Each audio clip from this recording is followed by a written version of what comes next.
अस्सलाम वालेकुम, आदाब। मैं हूं खलील फरहाद और आप देख रहे हैं प्रोग्राम जांच पड़ताल।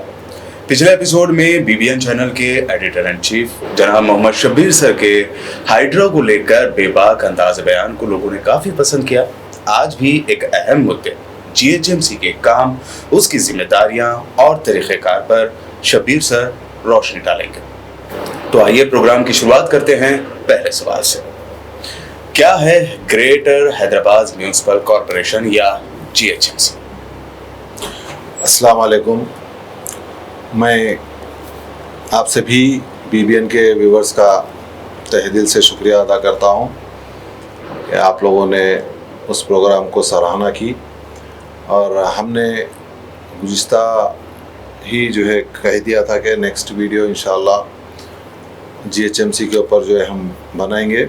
इसका मकसद ख़तई ये नहीं है कि हम गवर्नमेंट के ख़िलाफ़ हैं या पब्लिक के ख़िलाफ़ हैं, मगर जो खामियां और क़ानून क्या है, जो हमको नॉलेज है, वो नॉलेज हम आप तक पहुंचाने की कोशिश करते हैं ताकि आपको भी इस बारे में जानकारी हो और गवर्नमेंट महकमा भी हमारा और हमारे सीएम रेवंत रेड्डी साहब तक भी अगर ये बात जाती है तो क़ानून में कुछ जो क़ानून है उसी क़ानून को अगर बेहतर ढंग से और ब्रॉड माइंड से अगर उसको सही ढंग से अगर किया जाएगा तो गवर्नमेंट का और आवाम का दोनों का फ़ायदा होगा।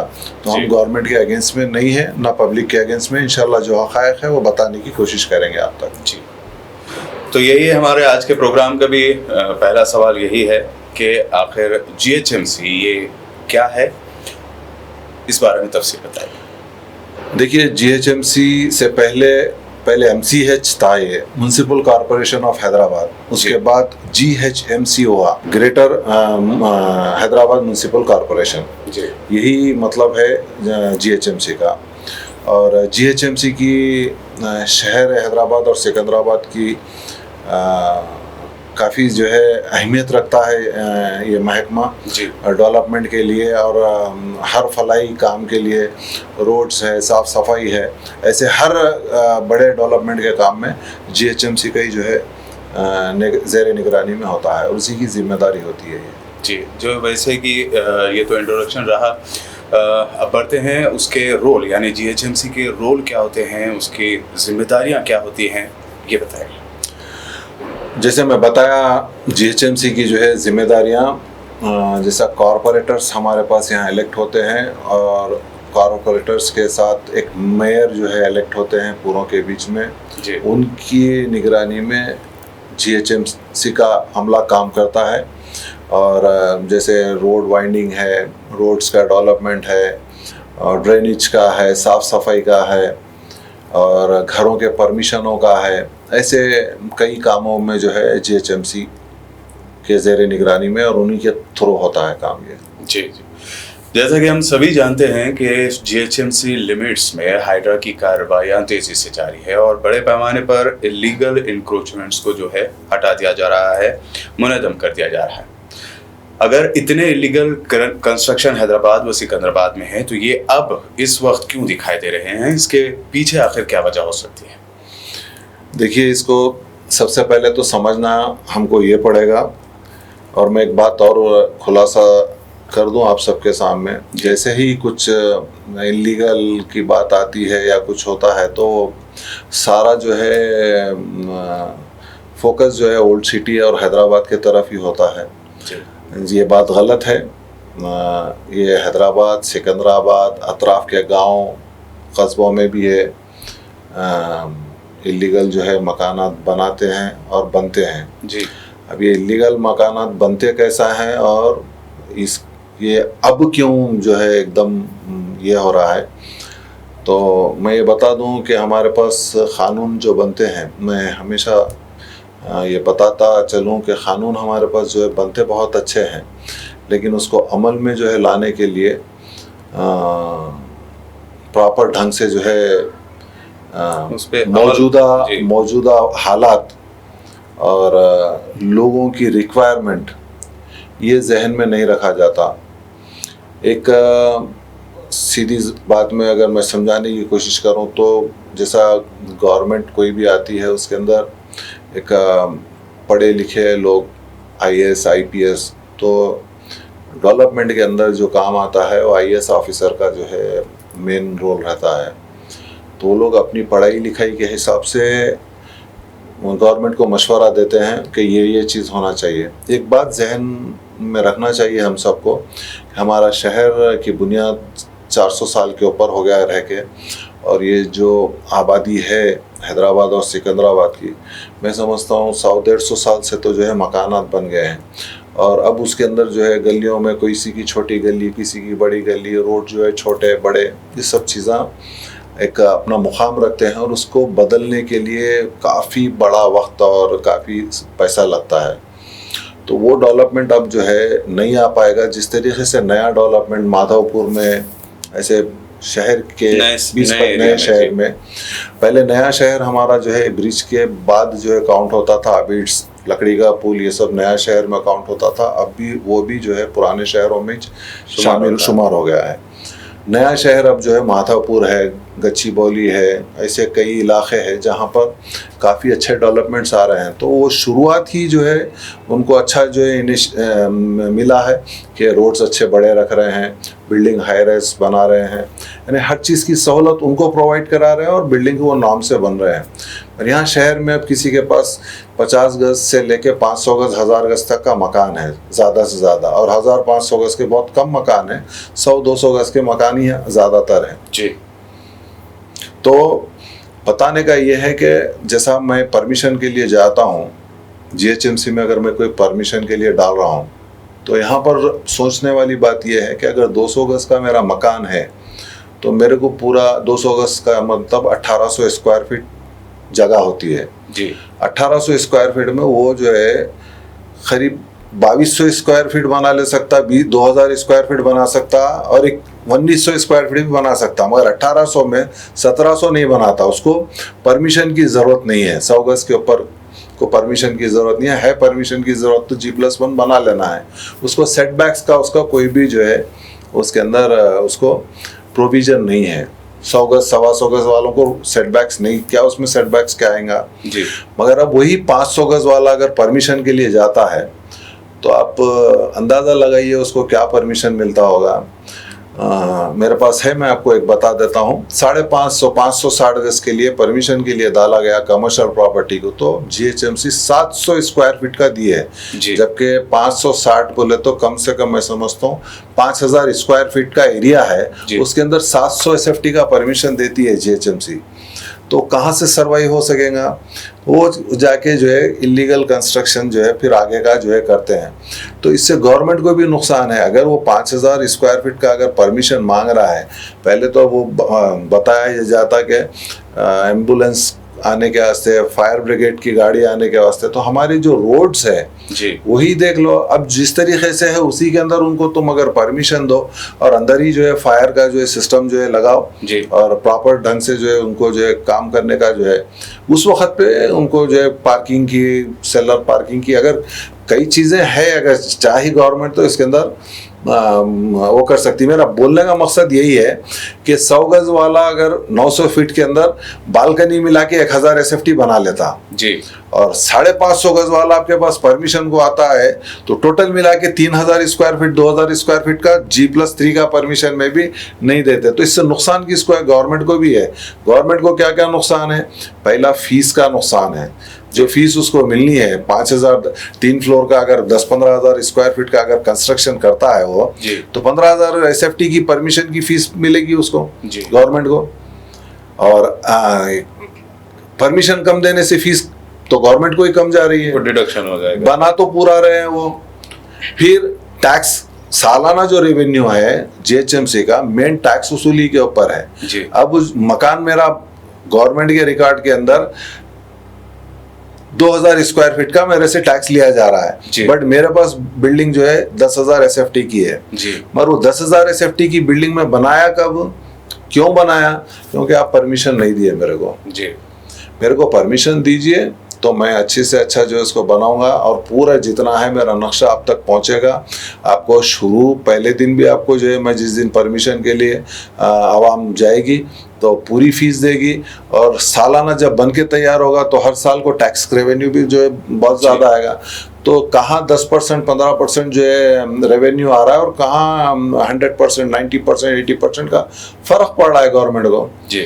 तो ये बाकी का जो बनता है वो इसको इलीगल बताया जा रहा है जी। तो यहाँ पर सीधा समझने की बात है, 100 गज वाले को 1000 SFT बना रहा है और 5000 SFT वाले को 700 SFT का परमिशन दिया जा रहा है। मैं स्क्रीन पे बताऊंगा आपको कि परमिशन कितना मिला है जी। तो इससे नुकसान हो रहा है और इलीगल ऐसे ही हो रहा है। गवर्नमेंट को चाहिए ये कि परमिशन जो है ज़्यादा बनाने का उनको दे ताकि गवर्नमेंट को भी जो है आमदनी हो और बनाने वाले को भी जो है उसकी प्रॉपर्टी लीगल हो। आने वाले दिना मैं आवाम से भी ये गुजारिश कर रहा हूँ कि अपना जो मेहनत का ज़िंदगी भर का मेहनत का पैसा है वो पैसा ज़ाया ना करे, क्योंकि ये सब ऑनलाइन हो गया है। हर वो चीज़ आज आप परमिशन खाली स्लैबों के हिसाब से परमिशन ले रहे, जो मिला वैसा ना लें। आप अपना परमिशन पूरी तरीके से लें, उसके बाद ही जो है कंस्ट्रक्शन करें, बेहतर होगा। ये परमिशन की जो कैटेगरीज है, जैसा स्लैब की है आप बता रहे थे, फिर वो जो कंस्ट्रक्शन के फ्लोर की परमिशन है वो मतलब किस में शुमार होती है? एक घर के लिए या कुछ 300 गज या 100 गज के जो घर की बात हो रही थी उसमें की, और 500 गज या उससे ज़्यादा जो है उसके ऊपर कंस्ट्रक्शन की। तो आखिर 100 गज वाले के लिए ज़्यादा सेफ्टी रूल्स नहीं होते हैं जैसा कि देखने में आता है, सुनने में आता है, और 500 गज वालों के लिए पूरी की पूरी रूल्स रेगुलेशन उस पर जो है आयद की जाती है। इस बारे में ज़रा खुलकर और तफसील से बताइए। देखिए, ये जो मैं 100 गज या 500 गज जो बता रहा हूँ एक एग्जाम्पल के तहत बता रहा हूँ, मगर जो गुज़िश्ता BRS गवर्नमेंट थी, गवर्नमेंट एक स्कीम निकाली थी 100 गज वालों को परमिशन की ज़रूरत नहीं है, खाली आप दरख्वास्त डालो, कोई फ़ीस नहीं और बना लो जी। तो अब 100 गज में कोई सेटबैक्स का कोई शार्ट आता नहीं और वो G+1 2 जो भी बनाना है बना लेता और पूरे का पूरा एरिया के ऊपर बनाता, प्लस वो रोड के तरफ बालकनी भी जो है 3 फीट ले लेता, यानी उसकी जितनी जगह है 100 गज का 900 SFT होता है जी। तो 900 SFT की जगह वो 1000 SFT भी बना सकता है जी। मगर 500 गज वाला है और अगर कोई कमर्शियल कॉम्प्लेक्स बना रहा, फ्लैट्स बनाने के वास्ते, बेचने के वास्ते, तो उसको बहुत कम परमिशन दिया जाता है। सर कमर्शियल प्रॉपर्टी है, मैं बताया ना आपको, एक कमर्शियल प्रॉपर्टी है वो 560 गज की है, परमिशन के लिए गए तो वो कमर्शियल प्रॉपर्टी 560 गज का मायना 5000 स्क्वायर फीट के ऊपर होता है जी। उसमें परमिशन कितना दिया है वो ताज्जुब की बात हो रही है कि 700 स्क्वायर फीट से ज़्यादा परमिशन नहीं दिया ग्राउंड फ्लोर पे जी। तो इससे मतलब 1/3 जितनी जमीन है उसका 30% ना 10% भी नहीं है, 10% होता है। 5000 स्क्वायर फीट को 700 अगर 10% भी 1000 होता, 10% से भी कम जो है दिया जा रहा है जी।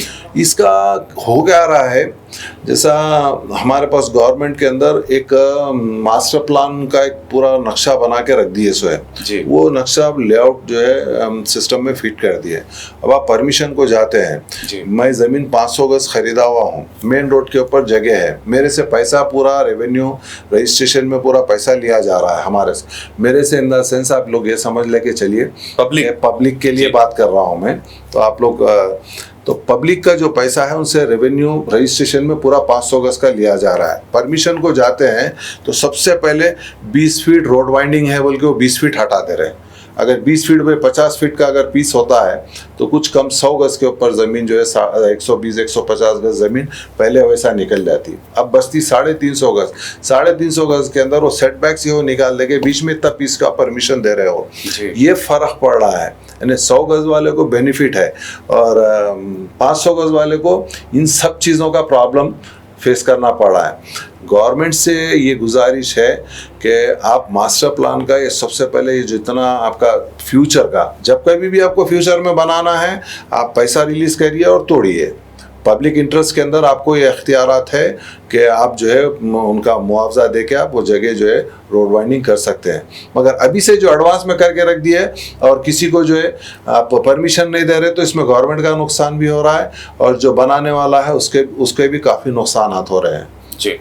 जैसा कि सीधी सीधी सी बात है कि जो बड़ी जगह के जो है वहाँ पे कंस्ट्रक्शन करना चाहते हैं तो उनके लिए जो है परमिशन नहीं मिलने की वजह से कुछ लोग जो है गैर कानूनी तामीरात कर देते हैं जो इंक्रोचमेंट जो कहलाए जाते हैं।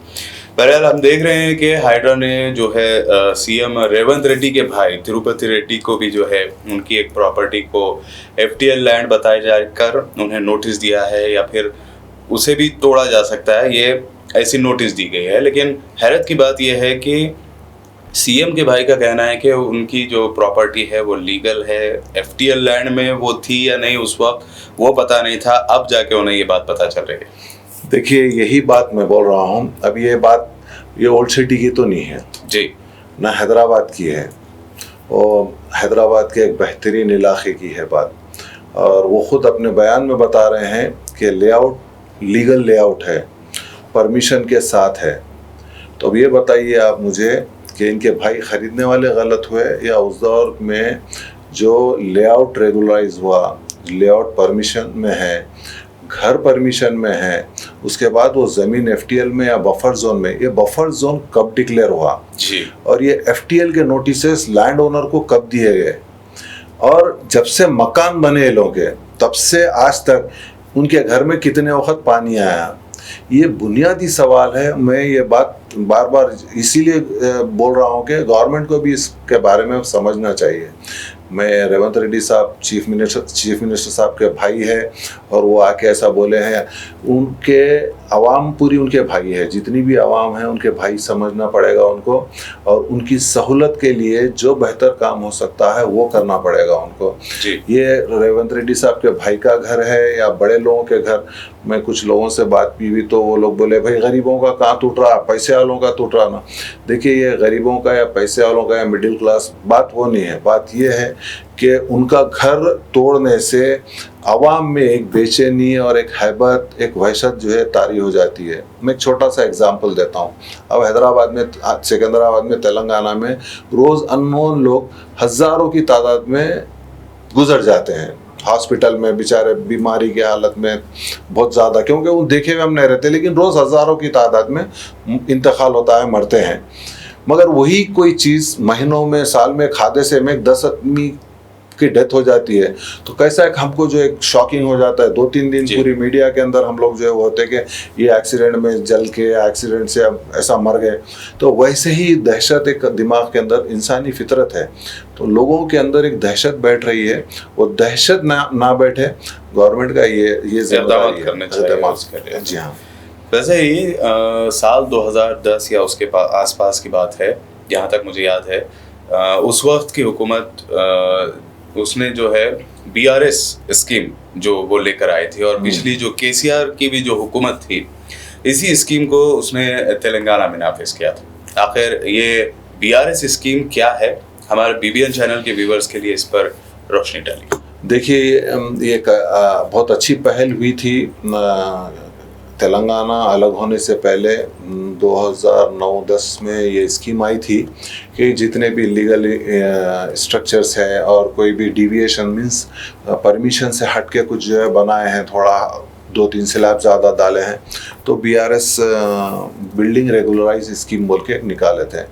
तो वो टाइम पे जो है काफ़ी लोग, और उस टाइम पे गवर्नमेंट को काफ़ी पैसा भी जो है वसूल हुआ था, और मगर उसके अंदर एक कोर्ट के अंदर वो लोग गवर्नमेंट के तरफ से एक हलफनामा डाले थे कि अब से जो है हम जो है इलीगल कंस्ट्रक्शन होने नहीं देंगे बोलकर।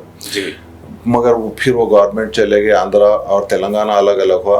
उसके बाद केसीआर गवर्नमेंट जो है बीआरएस स्कीम फिर से एक वक्त जो है लॉन्च करी और कईयों से 10-10 हज़ार रुपये लिए गए। वो 10 हज़ार रुपये के हिसाब से मैं समझता हूँ उस वक्त पे 10,000 करोड़ रुपए खाली जमा हुए थे इनिशियल स्टेज में जी। मगर हाई कोर्ट में वो वापस जो है वो केस ओपन हुआ कि लास्ट गवर्नमेंट जो है ऐसा प्रॉमिस करी थी कि इलीगल बनाने नहीं देंगे। अब उसके ऊपर हाई कोर्ट के अंदर केस चल रहा है, वहाँ पर वो स्कीम पेंडिंग हो गई है। तो हमारी गुजारिश है गवर्नमेंट ऑफ तेलंगाना, रेवंत रेड्डी साहब से, कांग्रेस गवर्नमेंट से कि हाई कोर्ट में पैरवी करके जितनी भी बिल्डिंग है, जितने भी मकान इरेगुलर तरीके से बनाए गए हैं और GHMC नॉर्म्स में नहीं बनाए गए हैं, उनको रेगुलराइज करें। देखिए, मैं बार बार ये बता रहा हूँ कि इससे जो नुकसान हो रहा है लोअर मिडिल क्लास और अपर मिडिल क्लास का, इन्हीं का नुकसान हमेशा से होता आया है। हर वो चीज़ में सबसे ज़्यादा टैक्स पेई वही है, middle class, lower middle class, upper middle class. गरीब के लिए हर वक्त पे स्कीम जो है सेंट्रल गवर्नमेंट, स्टेट गवर्नमेंट गरीब के लिए स्कीम देती है।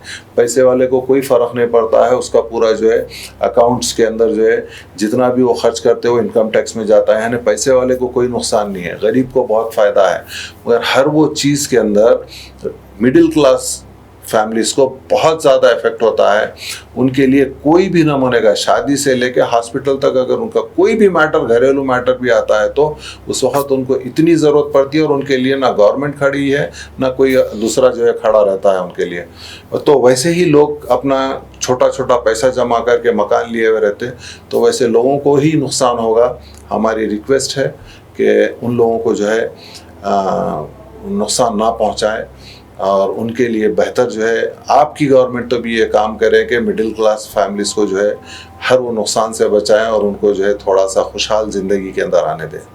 जी, BBN चैनल के editor in chief Shabbir sir ने GHMC के काम, उसके काम करने के तरीक़े और BRS स्कीम पर और इससे जुड़ी कई चीज़ों में कई अहम और मालूमाती बातें आप तक पहुँचाई है।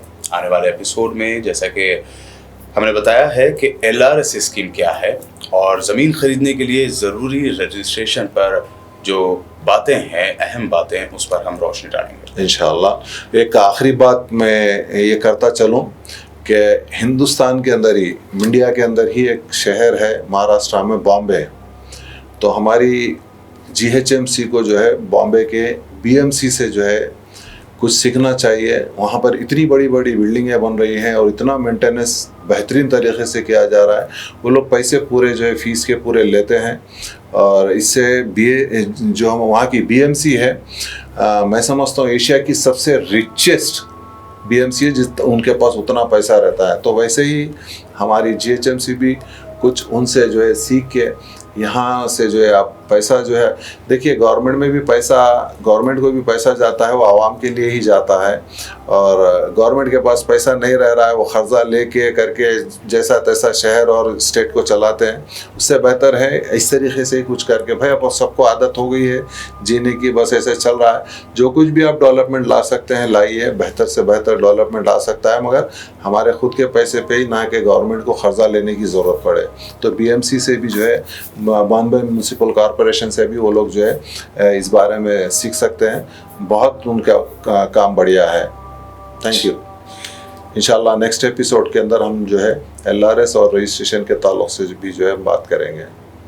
नाज़रीन, आप हमें कमेंट करके अपनी राय भी दे सकते हैं कि अगला मौजू किस पर जांच पड़ताल का अगला एपिसोड बनाया जाए। तो मिलते हैं जल्द, देखते रहिए BBN चैनल।